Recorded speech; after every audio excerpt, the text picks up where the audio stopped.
दोस्तों, मैं हूँ डॉक्टर शुभम शर्मा, यहीं अमेरिका में रहता हूँ और अभी 77th गणतंत्र दिवस था इंडिया में। वो बड़े अच्छे तरीके से सेलिब्रेट हुआ। उसमें जो यूरोपियन यूनियन की जो प्रेसिडेंट हैं और जो उनके काउंसिल चेयर हैं, चेयरपर्सन बोल दें, प्रेसिडेंट बोल दें, वो आए हुए थे दोनों लोग, उर्सुला और कोस्टो, एंटोनी कोस्टा। तो अच्छा रहा, वो चीफ गेस्ट थे वहाँ। उसके बाद वो डील साइन हो गई है जिसका बड़ी चर्चा चल रही थी। पीएम मोदी ने भी उसको कहा, इस mother of all deals is done. तो उसमें क्या है कि टैरिफ वगैरह इंडिया में बहुत कम कर दिया। जो लग्जरी कारें हैं, वाइन्स हैं, मेडिकेशन है, जो बोथ साइड से जो kind of free trade agreement to sign हुआ है। इसमें क्या है कि टैरिफ बहुत कम हो गया, ना के बराबर जो नॉमिनल होता है। तो अब इंडिया में सस्ती कारें बिक सकेंगी वहाँ से। यूरोपियन कारें आती हैं, 27 देश हैं यूरोपियन यूनियंस के, उनके रिप्रेजेंटेटिव थे ये दोनों लोग। और इंडिया का सामान है वो भी यूरोप में एक्सेस मिलेगा उसको सस्ता।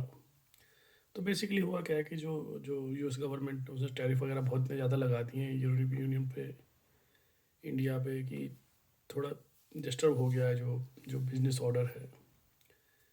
तो उसमें इंडिया यूएस ने ईयू ने रीच आउट किया इंडिया को कि भाई थोड़ा एक्सेस दें हमें, हमारा सामान बेचें, बड़ी मार्केट है इंडिया की। इस सब के बीच में ज़रा दिलचस्प ये रहा कि जो जो कोस्टा थे, एंटोनियो कोस्टा, जो उनके साथ आए थे, वो भी यू काउंसिल के प्रेसिडेंट हैं। वो पुर्तगाल के प्राइम मिनिस्टर भी रहे एक टर्म के लिए। और बेसिकली उनका क्या है कि वो इंडियन ओरिजिन के हैं।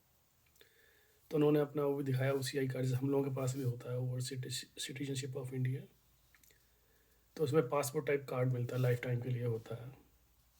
कभी कभी रिन्यू कराना पड़ता है, जब 20 साल के बाद, 50 साल के बाद ऐसा कुछ रिन्यू कराना पड़ता है एक दो बार वो, बट वो लाइफ टाइम के लिए होता है। तो उन्होंने दिखाया कि मैं भी इंडियन ओरिजिन का हूँ।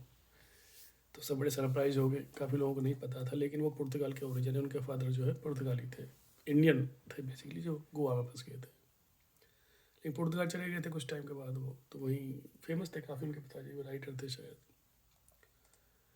तो बड़ा इंटरेस्टिंग रहा वो। अब सब डील को देखते हुए थोड़ा हिक्कप तो हुआ है इधर उधर, कुछ वेस्ट में भी हिक्कप हुआ है और ब्रिटेन में भी हुआ होगा, वो भी यूँ से बाहर निकल गए।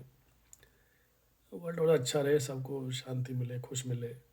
और सबसे अच्छी बात शांति रहे। उन्होंने बोला, जो उर्सुला है, कि अगर इंडिया प्रॉस्पर्स रहेगा तो वर्ल्ड पूरा स्टेबल रहेगा। तो ये अच्छा उन्होंने एक स्टेटमेंट दिया, अप्रिशिएट किया गया काफ़ी वो।